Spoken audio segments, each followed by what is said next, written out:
Well, ladies and gentlemen, welcome to our video of Navamsa this week, and we're going to be covering Sun in the 12th house of your Navamsa chart, as in what happens when Sun is in the 12th house of the D9 Navamsa, which is one of the most important charts in Vedic astrology, which shows, your married life, the strength of your planets, the core of your being, the core of your planets, who you eventually become into is your Navamsa. It is the bhagya of one's life, meaning the luck and fortune of one's life. Okay, so that's what we're going to cover today. And if you do not know, if you have Sun in the 12th house of Navamsa, what your other planetary placements are in birth and on all your other divisional charts, for that check out the links here.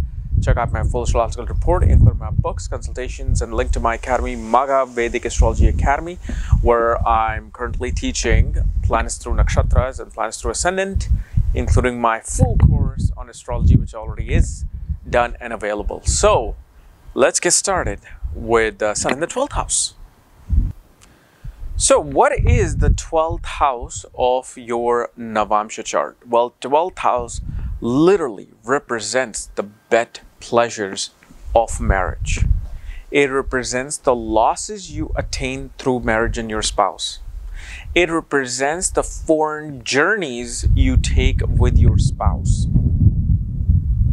Okay, and 12th house is also shows the peace in your sleep that you can get through marriage. Like some people early in life, when they're not married, they can't sleep, they're always up at night, they always wanted to go about doing something, and as soon as they get married, they just start sleeping a long time. They go early to bed, they wake up late in bed. That's probably signified by the condition and the strength of the 12th house. Now here, when you have Sun, one thing you got to understand is that once you get married, your father will go to foreign lands. Father will start taking many foreign trips. However, your sleep gets disturbed. You become kind of like nocturnal, or you want to go to sleep, but it's just that it's a lot of irritation. Sometimes the bed will not be right. The mattress won't be right. The pillow won't be right. And you just get irritated, you toss and turn, and instead of a full 8-hour sleep, you get like a 5.5 hour, even 3-hour good sleep, and the rest of the sleep were just like you tossing, turning, and just trying to find your way into your deep sleep. And the other thing we also see with Sun is that romance within the marriage kind of feels lost. The light in the marriage, the spark in the marriage feels lost. Why? Because Sun is the light. Sun is the romance, because Sun is the original 12th or 5th lord of romance. So here, the planet that really shows the essence of romance goes into the 12th house.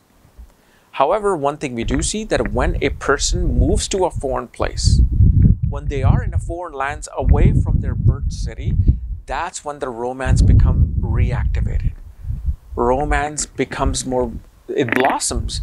Why? Because you chased your Sun to the 12th house. 12th house is foreign lands. So because your Sun was lost, the romance was lost, the light within the marriage was lost. When you go to foreign lands, you are again close to that Sun, and you're getting that brightness.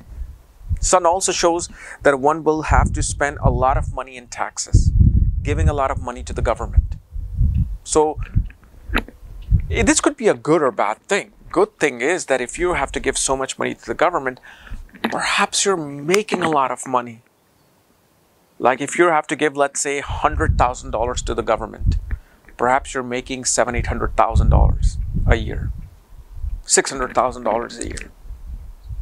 On the other hand, you may have to deal with some fines. You may have to deal with these things, that things, money for licenses, money for forms, and all of these things that you're dealing with the government. But all of that will depend upon the strength of the planet, meaning the strength of the Sun within the 12th house. Now, Sun is known as a Marna Karka position. This is where the Sun comes to die, meaning this is where the king goes to die, because the king has lost its kingdom. And usually what this shows is that as the person grows mature, As they get older, a person will have to leave their homeland in order to find their kingdom in a faraway place. That's what it really means. Because if this person kind of stays in their homeland, then they have major issues with the government, major issues with authorities. Because the authority that is supposed to help them in their life is in a Marna Karka position. They're dead. Unless you chase them to the 12th house, then things happen. So, you know, it's a very peculiar position here with the 12th house. And you obviously have to see where is the sign of Leo placed for the sun. Because that will determine what is it that is finding expenses. What is it that is finding the loss? And also one thing I'll tell you with the sun. You will have issues or fights with your father related to inheritance with sun in the 12th house. And also you will have issue with trying to be with somebody that you want to be with, yet you may not be able to because of sun in the 12th house. Like you settle for somebody perhaps you really didn't want, but you had to settle. And that then starts, over time, starts creating these differences with the father or some authoritative individual in your family. And one definitely has major issues with their own family after marriage with this particular son. One place this person gains from is their spouse's family. They actually find tremendous amount of support from spouse's family. Okay. So guys, this was my analysis of sun in the 12th house of your D9 Navamsa chart. If you're new to my channel, subscribe below so you don't miss these type of videos. And if you want to know where your sun is placed, all the astrological details, for that check out the links here. Otherwise, we'll see you tomorrow. Bye-bye.